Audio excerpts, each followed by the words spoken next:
আসসালামু আলাইকুম প্রিয় দর্শক, গত দুদিন ধরে দেশে যা চলছে তার উপর আমি আপনাদেরকে দুটো শিরোনাম বরং পড়ে শোনাই। একটা শিরোনাম হচ্ছে শাহবাগে ইবতেদায়ী শিক্ষকদের উপর পুলিশের সাউন্ড গ্রেনেড, লাঠিপেটা, আহত 6। আরেকটা নিউজের শিরোনাম হচ্ছে 8 বছরেও 7 কলেজের সমস্যা কাটেনি, কি ভাবছে সরকার। আমি দুটো নিউজের শিরোনাম আপনাদের পড়ে শোনালাম। দুটো ঘটনা আসলে কি, একটা হলো যে ইবতেদায়ী মাদ্রাসা যেগুলো আছে তাদের প্রচুর শিক্ষক এবং এই শিক্ষকরা তাদের কিছু দাবি দেওয়া নিয়ে রাজপথে নেমেছেন এবং তারা শাহবাগে দাঁড়িয়েছেন এবং ওখান থেকে তারা প্রধান উপদেষ্টার বাসার দিকে যাচ্ছিলেন তাদের দাবি দেওয়াগুলি পেশ করতে। সেখানে তাদের উপর সাউন্ড গ্রেনেড মারা হয়েছে, লাঠিপেটা করা হয়েছে, জল কামান দিয়ে তাদেরকে ওখান থেকে ছত্রভঙ্গ করার চেষ্টা করা হয়েছে। কেন? তাদের দাবিগুলি কি খুব অন্যায্য ছিল? তারা কী দাবি করেছিল? তাদের দাবি ছিল খুব স্পেসিফিক 6 দফা দাবি। সেগুলো কী কী ছিল? যে ইবতেদায়ী মাদ্রাসার যে নিবন্ধন যেটা স্থগিত করে দেওয়া হয়েছিল 2008 সালে, সেটাকে প্রত্যাহার করতে হবে। তারা বলেছিল রেজিস্ট্রেশনপ্রাপ্ত কোডবিহীন মাদ্রাসাগুলোকে কোড নম্বরের মধ্যে অন্তর্ভুক্ত করতে হবে। ইবতেদায়ী মাদ্রাসার জন্য আলাদা নীতিমালা করতে হবে এবং ইবতেদায়ী মাদ্রাসায় পাঠদানের অনুমতি, স্বীকৃতি, বেতন ভাতা ইত্যাদি নীতিমালা 2005 সালে যেটা হয়েছিল সেটাকে অনুমোদন করতে হবে। এই ধরনের 6টা দাবি ভাই। এই দাবিগুলো কি অযৌক্তিক? আমি জানি না অযৌক্তিক কি যৌক্তিক, সেই বিতর্কে আমি যাচ্ছি না। কিন্তু আমার কথা হলো, কিছু লোক তো এই দাবিগুলো নিয়ে ছিল রাস্তায়, তারা তো মনে করছিল এই দাবিগুলি যৌক্তিক। সরকার কি এই দাবিগুলো বিবেচনা করেছে? বিবেচনা করে সরকার কি তাদেরকে জানিয়েছে যে আপনাদের দাবিগুলো মানা যাবে না? কখনো তার সঙ্গে আলোচনা করেছে আপনারা আসেন, বসেন, আসেন, কথা বলি?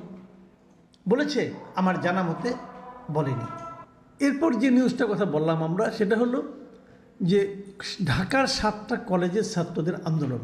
এই আন্দোলনটা কিন্তু তীব্র ছিল এবং রাতের বেলা তারা এই নীলক্ষেত এলাকা এবং এই এলাকাগুলো, ঢাকা বিশ্ববিদ্যালয়ের সংলগ্ন যে এলাকাগুলো আছে সেখানে তারা অবরোধ করেছিল এবং এটা মিটাতে এসে বৈষম্যবিরোধী ছাত্র আন্দোলনের নেতা হাসনাত আবদুল্লাহ রীতিমতো নাজেহাল হয়েছেন। সেই ছবিও এবং ভিডিও আমরা দেখেছি। কিন্তু এদের সমস্যাটা কি? এদের সমস্যাটা কিন্তু আজকের না, 8 বছর আগের সমস্যা। সেই সমস্যাটা কি? যে তারা ঢাকা ইউনিভার্সিটির কাছে নিবন্ধিত থাকবে, তাদের নিবন্ধনটাকে ঢাকা ইউনিভার্সিটি করবে নাকি অন্য কোথাও করবে। এই সমাধানটা শুরু হয়েছিল শেখ হাসিনার আমলে এবং আমার বিবেচনায় শেখ হাসিনা যে আসলে প্রকৃতপক্ষে একজন স্বৈরাচারী শাসক ছিলেন তার সবচেয়ে বড় নমুনা হলো এটা, যে জাতীয় বিশ্ববিদ্যালয় হওয়ার পরেও কেবল তার ইচ্ছার কারণে এটা কিন্তু ঢাকা ইউনিভার্সিটির মধ্যে সঙ্গে সংযুক্ত ছিল। যাই হোক, পরে সেটা তারা মেনটেন করতে পারেনি, নানা রকম ঝামেলা, তাদেরকে তুচ্ছ-তাচ্ছিল্য করা হয়, অনেক রকম অভিযোগ তাদের কিন্তু আছে এই ঢাকা বিশ্ববিদ্যালয় কর্তৃপক্ষের বিরুদ্ধে। এটা নিয়ে মারামারি, হোরাহুরি, ভাঙচুর, আহত, হাসপাতালে ভর্তি, অনেক ঘটনায় কিন্তু ঘটেছে। এখনও সমাধান হয়েছে এমনটি বলা যাবে না। সবশেষ যেটা, সেটা হলো সারা দেশে ট্রেন চলাচল বন্ধ, ভোগান্তিতে যাত্রীরা। এই নিউজটার অনেকগুলো আবার সাব নিউজ আছে। রাজশাহীতে কী ভোগান্তি, ময়মনসিংহে কী ভোগান্তি, আলাদা আলাদা নিউজ। আলাদা আলাদা নিউজ এই কারণে, আজকে যে ট্রেন চলবে না এটা যারা আন্দোলন করেছে তারা আগেই জানিয়েছে যে আমরা 27 তারিখ পর্যন্ত আলটিমেটাম দিলাম, যদি 27 তারিখে আমাদের দাবি মেনে নেওয়া না হয় 28 তারিখে আমরা ট্রেন চলাচল বন্ধ রাখব। সরকার ওদের সঙ্গে কোনো আলোচনা করেনি। আলোচনা না করার কারণে সমস্যার সমাধান হয়নি। সমাধান না হওয়ার কারণে তারা 28 তারিখে ট্রেন বন্ধ করে দিয়েছে। কিন্তু এই জিনিসটাকে আপনারা যাত্রীদেরকে জানিয়েছিলেন? রেলওয়ে কর্তৃপক্ষকে যাত্রীকে এটা ইনফর্ম করেছিলেন? করেননি। তারপরে যাত্রীরা এসে দেখেছে যে কোনো ট্রেন চলছে না। অনেকে বৃদ্ধাদের নিয়ে আসছে, অনেকে অসুস্থ মানুষকে নিয়ে এসেছে, অনেকে শিশুদের নিয়ে এসে জেনেছে ট্রেন চলছে না। কখন চলবে কেউ জানে না। বিক্ষুব্ধ যাত্রীরা ভাঙচুর করেছে, রাজশাহীতে ভাঙচুর করেছে। ময়মনসিংহে দেখা গেল আরেক অদ্ভুত দৃশ্য। ট্রেন চালক ময়মনসিংহ পর্যন্ত এসেছে একটা ট্রেন নিয়ে, হাওড়া এক্সপ্রেস। ময়মনসিংহে এসে স্টেশনে নেমে স্টেশন থেকে আপনার ট্রেনটাকে বন্ধ করে দিয়ে সে নেমে চলে গেছে। তো যারা এই পর্যন্ত আসছে তারা বাকি পথ কীভাবে আসবে? কারো কোনো দায়িত্ব নাই। তো এই ঘটনাটা ঘটতে হলো কেন?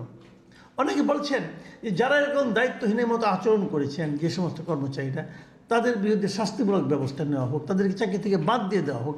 হ্যাঁ, এগুলো একটা পদ্ধতি বটে। তা আপনারা যাত্রা শুরু করে যাত্রা কেন শেষ করবেন? আর এই ধরনের অতি গুরুত্বপূর্ণ সাবজেক্টে কি হরতাল চলে, ধর্মঘট চলে, এভাবে চলে দেওয়া উচিত? কত মানুষের কত রকম সমাধান এই সমস্যা হতে পারে, সেটা আপনারা মাথায় রাখবেন না? রাখা তো উচিত। আচ্ছা, কিন্তু প্রশ্নটা হলো, ট্রেনের ওই লোকগুলো কেন আন্দোলনটা করছিল? তাদের দাবিটা কী ছিল? এটা কি কেউ ভেবে দেখেছেন? আসেন, আমি ওই আগের দুটা বাদ দিলাম, আগের দুটো বহুবার আলোচিত হয়েছে, আমি এই তৃতীয় বিষয়টি আলোচনা করি। তাদের দাবিটা হলো, এদেরকে বলা হয়ে থাকে এরা রানিং স্টাফ। ট্রেনের কিছু রানিং স্টাফ আছে। রানিং স্টাফ মানে ট্রেন যখন রানিংয়ে থাকে তখন যারা এখানে কাজ করে তারা হলো রানিং স্টাফ। যেমন ধরেন, ট্রেন যে চালক, তাকে বলা হয় লোকো মাস্টার। তার সঙ্গে সহকারী থাকে, সহকারী চালক। টিকিট পরিদর্শক থাকে, যাদেরকে আমরা টিটি বলি, টিটি। এরা কিন্তু ট্রেনে সবসময় রানিংয়ের মধ্যে থাকে। তো এদের কিছু নিয়মকানুন আছে। মনে করেন আপনি 8 ঘন্টা ডিউটি করবেন, এরা কি 8 ঘন্টা ডিউটি করতে পারবে? মনে করেন ট্রেন এক জায়গা থেকে এক জায়গায় যাবে, যেতেই লাগবে 10 ঘন্টা।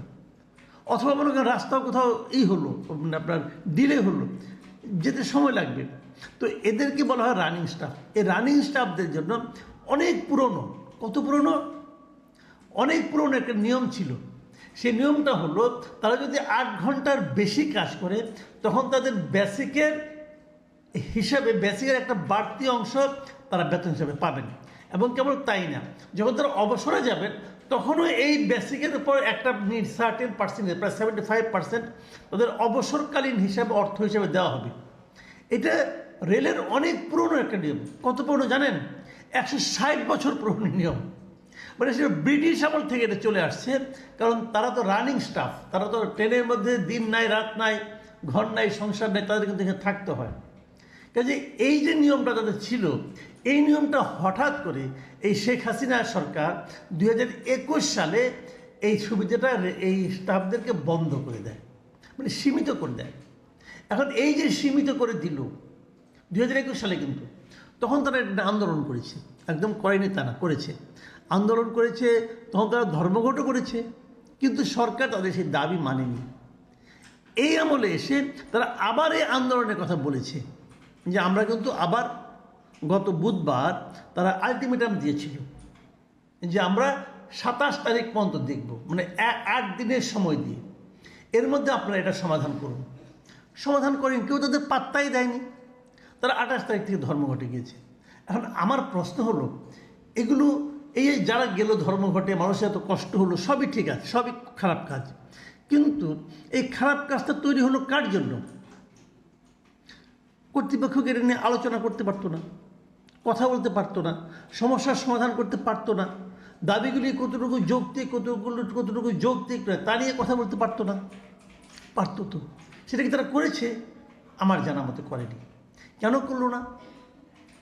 যাতে হরতালটা হয় কিনা, ধর্মঘট করতে পারে কিনা দেখার জন্য। তাহলে আমি যদি বলি এদেরকে ধর্মঘটে ঠেলে দিয়েছে এই সরকার, আপনার কী জবাব দেবো আমরা? এটার সরকার কী জবাব দেবে? কেন আপনি ঠেলে দিলেন? আপনি তো একটা বিপ্লবের সরকার, আপনি বিপ্লবের মাধ্যমে এসেছেন, আন্দোলনের মাধ্যমে এসেছেন। তো এখন আন্দোলনে কেন আপনি কাতর হচ্ছেন? আন্দোলনকে কেন আপনি ঘৃণা করছেন? আন্দোলনকে কেন আপনি অপছন্দ করছেন? আপনি নিজেই তো আন্দোলনের ফসল। আপনার আন্দোলন যদি ঠিক থাকে তাহলে এদের আন্দোলন ঠিক থাকবে না কেন? এদের সঙ্গে বসেন না কেন? বসার কথা বললে গায়ে কাঁপুনি আসে কেন? মানে আরামে আসেন, নিজের আরাম নষ্ট করতে ইচ্ছে করে না? মনে হয় যে এই সমস্ত শিক্ষক, স্টুডেন্ট, ট্রেনের কর্মচারী, এদের সঙ্গে আমার মতো বিখ্যাত মানুষ, আমি উপদেষ্টা, কী করে বসি, এইটা আপনাদের চিন্তা? এদের আন্দোলনের মাধ্যমে আপনি ক্ষমতা আসছেন। এরা আন্দোলন না করলে আপনারা আসতে পারতেন? ভাবুন, শুরুর দিকে একবার সরকার প্রধান বললেন, ডক্টর ইউনূস বললেন যে আপনারা এবার আন্দোলন করে রাস্তাঘাটে বসবেন না, আপনারা আমাদের কাছে লিখিতভাবে দেন, আমরা এটা দেখব। লিখিতভাবে তারা যখন দিয়েছে, আপনারা কয়টা লিখিতভাবে নিয়েছেন? তারা দেওয়ার জন্য এসেছে, নিয়েছেন। কোথায় দিতে হবে এমনটা হতে পারতো, কিন্তু একটা আধুনিক সময়। এখন তারা বলতেই পারতেন যে আমরা এই ওয়েবসাইট দিয়ে দিলাম, অথবা এই ইমেল অ্যাড্রেস দিয়ে দিলাম, আপনাদের যার যত অভিযোগ আছে এই মেইলে আপনারা মেইল করে দেন। এবং প্রত্যেকটা মেইলের যদি আপনারা একটা জবাব দিতেন, আপনাদের তো প্রেস উইং আছে, তাদের কাজটা কি? ওই বিবৃতি দেওয়া, টকশোতে অংশ নেওয়া? প্রেস উইংকে করতে পারতো না? সংশ্লিষ্ট মন্ত্রণালয়ের যে পিআর ডিপার্টমেন্ট আছে তাদের সঙ্গে আলোচনা করে এদের এই দাবিটার ব্যাপারে সরকারের কী অভিমত, আপনার প্রেস রিলিজ আপনি দিচ্ছেন, প্রেস রিলিজের মাধ্যমে এটা জবাব দিয়ে দেন। অথবা যারা আপনাদের কাছে তাদের সমস্যাটা জানিয়েছে তাদেরকে একটু লিখিত জবাব দিলেই তো হয়ে যায়। একটা মেইল করতে কতক্ষণ লাগে? সেটা করুন। কেউ কি করেছেন? আমার জানা মতে কেউ করেননি। কেন করেননি? কেন করেননি?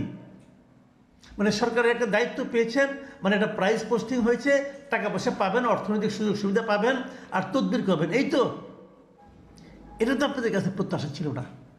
আমরা তো চেয়েছিলাম এটা একটা জনগণের সরকার হবে, তারা বরং অরাজনৈতিক সরকার হিসেবে একটা উদাহরণ তৈরি করবে, যা নাকি পরবর্তী সময়ে যে রাজনৈতিক সরকার আসবে তাদের জন্য একটা মানে অনুকরণীয় বিষয় হবে।